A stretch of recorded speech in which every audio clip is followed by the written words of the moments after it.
और वहीं एक और बड़ी खबर आपको बता दें, टिहरी से इस वक्त की बड़ी खबर, जहां पर लगातार जो नदी नाले हैं उफान पर नजर आ रहे हैं। लगातार कुदरत उत्तराखंड में अपना कहर बरपा रही है। बड़ी खबर आपको बता रहे हैं, बड़ी खबर है टिहरी से, जहां पर उफान पर चंद्रभागा नदी, हड़कंप मच गया। अंदाजा आप लगा सकते हैं कि हाईवे तक पानी आ चुका है। रेस्क्यू ऑपरेशन जारी है और कई वाहन नदी में फंस चुके हैं। चंद्रभागा नदी उफान पर है, हड़कंप मच चुका है, हाईवे तक पानी आ गया और रेस्क्यू जारी है। ये बड़ी खबर, कई वाहन नदी के अंदर फंस चुके हैं। देहरादून के सहस्त्रधारा में जहां पर बादल फटा, वहीं बात अगर टिहरी की करें तो यहां पर चंद्रभागा नदी उफान पर है, हाईवे तक पानी आ चुका है, रेस्क्यू जारी है। आपको ये जानकारी दे दें कि मानसून अंतिम चरण में है। 18 तारीख तक मानसून प्रभावी रहेगा, लेकिन भले ही आखिरी चरण में हो मानसून, लेकिन अपने चरम पर मानसून जरूर नजर आ रहा है। तस्वीरें आपके सामने, तस्वीरों में आप देख सकते हैं। टिहरी से बड़ी खबर आपको बता रहे हैं, जहां पर चंद्रभागा नदी उफान पर है। तो चंद्रभागा नदी उफान पर है, ये तस्वीरें आपके सामने, तस्वीरों में आप देख सकते हैं कि किस प्रकार जो नदी है, नदी के अंदर वाहन फंस चुके हैं और यहां पर टीमों की ओर से रेस्क्यू किया जा रहा है।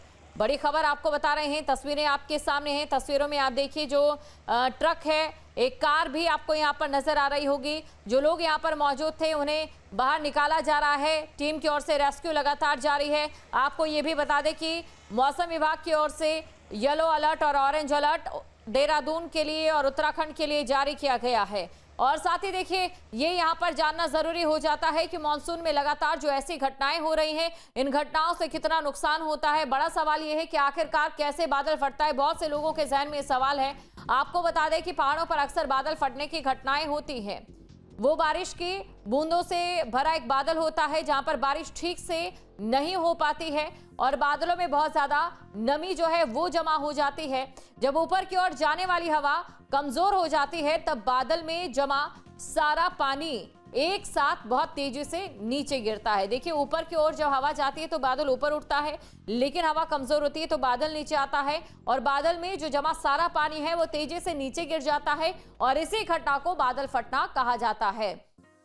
वहीं आपको ये जानकारी दे दें कि पानी को नीचे गिराने की ताकत हवा के ऊपर की ओर जाने से ही मिलती है। अब ऐसे में जहां पर भी बादल फटता है वहां पर विनाशकारी प्रलय आ जाता है। लेकिन इसका कारण सिर्फ बादल फटना ही नहीं होता, बल्कि बादल जिस जगह पर फटा है वहां पर निर्माण किस तरीके का है, बादल फटने के बाद जो मलबा है वो आसपास के किस गदेरे से, किस नाले से या किस नदी से आगे की ओर बढ़ रहा है और वहां पर निर्माण किस तरीके से है, ये तमाम चीजें यहां पर निर्भर करती है जो नुकसान होता है। और साथ ही आपको ये भी जानकारी दे दे, तस्वीरें एक बार आपको दिखा रहे हैं। तस्वीरों में आप देखिए दुकानों को कितना ज्यादा नुकसान हुआ है, क्योंकि जब भी बादल फटता है, चाहे बात हम थराली की करें, थराली में आपने देखा कि बादल अगर फटा तो बादल फटने के बाद किसी जो ये पूरा पानी है कि अपना रास्ता खुद बनाते हुए किसी नदी का सहारा लेता है या फिर अपना रास्ता खुद बना लेता है। इस दौरान जो मलबा रास्ते में इकट्ठा होता है वो उसी नदी के वेग के साथ आगे बढ़ता हुआ जाता है और जैसे जैसे आगे बढ़ता जाता है उसका जो क्षेत्र है वो और भी ज्यादा, जो उसका कॉन्वेक्स है वो और भी ज्यादा चौड़ा होता चला जाता है। और जितना चौड़ा ये होता है कॉन्वेक्स को आप इस तरीके से समझ सकते हैं, जहां से जो नदी की धारा है या किसी नाले की धारा है मलबे के साथ फैल जाती है, उसे कॉन्वेक्स कहा जाता है। और इसी कॉन्वेक्स में हर और मलबा ही मलबा छा जाता है। जैसा कि हमने धराली में देखा था, जो मलबा वहां पर फैला था वो 80 एकड़ में फैला था। 30 से 40 फीट जो इमारतें थी वो इस मलबे के नीचे आ चुकी थी और कुछ ऐसी तस्वीरें बाकी जगहों से भी सामने आई थी। जहां भक्ति है हर शब्द में, कथाओं में छुपे हैं दिव्य रहस्य और ज्योतिष देता है जीवन को दिशा। धर्म से जुड़ी हर बातों को जानने के लिए हमारे चैनल स्तुति को सब्सक्राइब करें। चैनल पर जाने के लिए इस लिंक पर क्लिक करें।